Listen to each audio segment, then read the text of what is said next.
bem-vindos à última parte do Mercados em Ação. Vamos começar pelo número da semana, que é, na verdade, uma percentagem, 5,8%, é a previsão de crescimento para a economia portuguesa por parte da Comissão Europeia. Isto portanto, Bruxelas prevê assim que Portugal tenha um maior crescimento percentual em toda a economia da zona euro e também da União Europeia. Já, pelo contrário, para a zona euro e para a própria União Europeia, a Comissão Europeia reviu o valor de crescimento em baixa para este ano. Além da previsão de crescimento da economia, a Comissão Europeia também prevê que Portugal feche o ano com a inflação mais baixa da zona euro e da União Europeia, nos 4,4%. Ainda assim é um número elevado, mas está abaixo dos valores de 2 dígitos atingidos nos países bálticos ou no leste da Europa. Agora vamos passar à personalidade da semana. Marco, o que é que reservas para nós? Esta semana é Katie Wood, que é fundadora de um famoso investimento, o ARK Invest, em tecnologia de ponta, que ela acredita que muitas destas tecnologias irão definir o nosso futuro, como por exemplo a Zoom, a Square, a Roku, a Exact Science, a Tesla também, e que o ano passado estava em alta, muito mesmo, mas este ano está com perdas muitíssimo significativas, derivado da correção que tem existido no setor tecnológico, ao qual estas empresas não são exceção, até porque têm múltiplos rácios bastante elevados, muitas delas inclusive ainda não geram lucros, mas será agora um ponto talvez de confirmação. Será que muitas destas empresas continuarão no balanço dos seus portfólios ou ela irá reduzir? Porque está aqui num ponto, agora tem que se definir o que é que são precisas fazer escolhas, provavelmente. Obrigado, Marco. Nuno, começando aqui precisamente pelas previsões da Comissão Europeia, isto são boas notícias para Portugal, com Bruxelas aqui a prever um aumento da procura por parte de turistas estrangeiros que vão regressar em massa ao nosso país. São boas notícias para Portugal? Sim, como é que olhas para estes esses dados? números estão mais ou menos confirmados já para o verão. Tanto em Portugal como em Espanha, os mercados de turismo estão a ser muito procurados por oferecerem uma alternativa fácil e de refúgio em termos de segurança, não é? Portanto, temos tido uma boa procura e, portanto, é possível que esse crescimento económico se venha a materializar, até porque ainda estamos a recuperar dos anos de pandemia e, portanto, a base é baixa. Mas, por outro lado, a Comissão Europeia também referiu que desenvolveu uma espécie de um cenário adverso, um mau cenário, digamos assim, caso as exportações russas de gás sejam totalmente cortadas, a União Europeia só deverá crescer 0,2% em 2022. Se isso acontecer, é difícil Portugal continuar com essa dinâmica dispar versus a União Europeia, porque nós dependemos muito dos mercados mais centrais da União Europeia, seja nesta aquisição de turistas, seja depois na exportação da indústria que nós temos. Sei lá, o caso da Auto Europa, etc., exportam para estes mercados mais centrais. Portanto, acho que acabamos por estar muito dependentes da conjuntura internacional nesse aspecto e nos juros.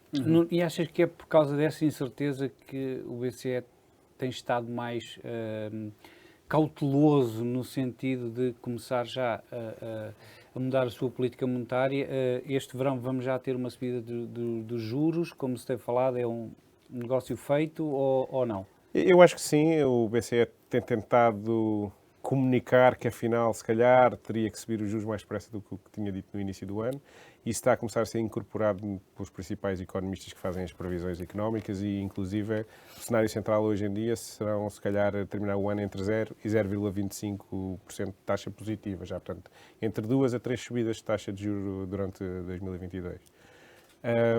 Eu penso que até agora o Banco Central Europeu tem-se coibido de fazer mudanças muito abruptas ou dessa comunicação para não influenciar o mercado de taxa de juros dos soberanos, mas a verdade é que o longo prazo dos soberanos tem sido muito afetado e podemos ver, por exemplo, o caso o extremo, que são as obrigações austríacas que foram emitidas para 2120, que chegaram a cotar a 140% do valor inicial porque as taxas de juros eram muito baixas e neste momento cotam a cerca de 54%. Portanto, tiveram uma queda de 140 para 54%. E muitas vezes acabamos por ter dinâmicas que são difíceis de controlar porque investidores em obrigações não estão à espera de perder tanto dinheiro, muitas vezes porque não percebem o instrumento. Se a Áustria não falir, eles vão pagar à mesma, mas aqui o caminho até lá pode ser muito doloroso e isso pode levar a acelerar vendas de pessoas que não dominam bem o instrumento em que estão a investir. Então, e o que é feito do programa específico para as obrigações soberanas por parte do BCE, que não se tem falado sobre isso? Eu acho que não, porque o BCE está a tentar que o mercado absorva aqui uma parte dessa perda potencial, porque senão será o único comprador no mercado nestes níveis e levará com todas as obrigações de alguém que queira vender e depois o mercado há de desvalorizar por falta de comprador quando o programa acabar ou chegar ao seu limite, porque há de ter um limite, não é? E, portanto, o BCE está a tentar aqui avaliar a situação. Caso realmente estejamos a atingir um pico de inflação, como falámos há bocado dos Estados Unidos, e as taxas possam, de alguma maneira, acalmar o seu caminho de subida, aí o BCE poderá disponibilizar um programa, se calhar com um target das taxas não subirem mais do que X ou Y. Mas depois a realidade de cada país é diferente, é difícil ser homogéneo e, além disso, o BCE tem um mecanismo que funciona diferente da Fed, que tem um constrangimento de capital. Portanto, o BCE pode entrar em falência técnica caso as perdas do seu balanço sejam demasiado elevadas, o que poderia levar a que os países tivessem que fazer um contributo adicional de capital no BCE. Isso poderá também ser um obstáculo a aumentar o portfólio de obrigações numa altura que é previsível que no curto prazo possa desvalorizar esse ativo por subida de taxas de juros. Já ouvimos aqui os governadores do Banco Central da Áustria e também da Finlândia a falarem de uma eventual subida das taxas de juros nos próximos meses, mas, pelo contrário, Mário Centeno, a semana passada, no Fórum Banca do Jornal Económico, veio dizer que, calma lá, afinal, é melhor não subirmos muito rapidamente aqui as taxas de juros para não prejudicar o crescimento económico. Há várias divergências no seio do BCE. O crescimento económico deverá ser prejudicado e lá está, mais uma vez, o exemplo dos Estados Unidos que já está à frente nessa dinâmica, houve um impacto imediato no consumo. Se isso acontecer na União Europeia, ao mesmo tempo que temos aqui este problema de fornecimento de gás à União Europeia, poderá haver uma quebra do consumo e uma recessão mais rápida. Agora, eu acho que a questão já não é se a recessão vai existir, é qual é que é a profundidade da recessão e qual é que é a geopolítica que permite ou não o BCE ganhar espaço de manobra. A pressão da guerra ucraniana e outro, a divergência para com outro grande bloco que é os Estados Unidos. Os Estados Unidos continuarem na trajetória de subida de taxas e a União Europeia não, podemos se calhar ver a paridade ou abaixo, como há bocado estávamos a falar do euro-dólar, porque começa a ser cada vez mais atrativo mover capitais para os Estados Unidos. E a Europa também não poderá viver tão bem nesse ambiente. Não é? Porque isso, por um lado, é bom porque as nossas exportações tornam-se mais baratas, mais competitivas, mas por outro lado também é mau porque alguma inflação acrescida advém, até porque, desde logo, muitas das matérias-primas é em dólares. E, portanto, nós vamos ter que pagar mais por isso, não é? Achas que os PRRs terão aqui uma importância acrescida agora com um efeito de almofada para a possível diminuição do crescimento económico?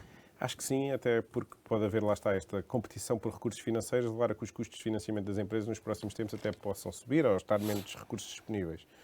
E o PRR aliviaria esse problema. Mas o problema base da União Europeia, neste caso, demorou tanto tempo a decidir, ainda está a demorar a aplicar. Quando for para aplicar no terreno, toda a gente vai ter muita pressa de colocar esse dinheiro e não selecionar corretamente os projetos e as prioridades de cada economia. E eu acho que é na aplicação e na execução que vai haver a grande falha, que vai haver muito dinheiro que não vai ser produtivo. Portanto, depois o impacto potencial vai ser muito diferente do impacto real que estes programas poderiam ter nas diversas economias e em Portugal em particular. E vês aqui a possibilidade de haver um volume 2 do PRR, por exemplo, específico para o setor energético?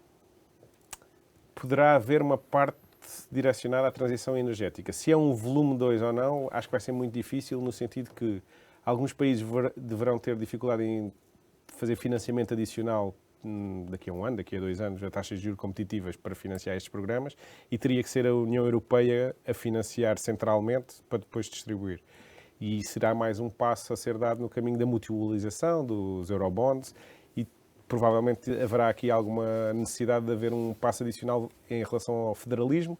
O Mário Draghi já falou sobre o assunto, que é nem todos os países poderem vetar todas as decisões, Isso seria um mecanismo importante para a Europa ser mais ágil na tomada de decisões, mas para isso tem que haver cedências de parte especialmente dos países mais pequenos. Neste caso, a Hungria e a Polónia têm estado aqui a ser umas chamadas pedras no sapato da União Europeia, mas mesmo Portugal e outros países mais pequenos perderão influência nesse cenário, na federação que se começará a tornar a União Europeia nessa negociação.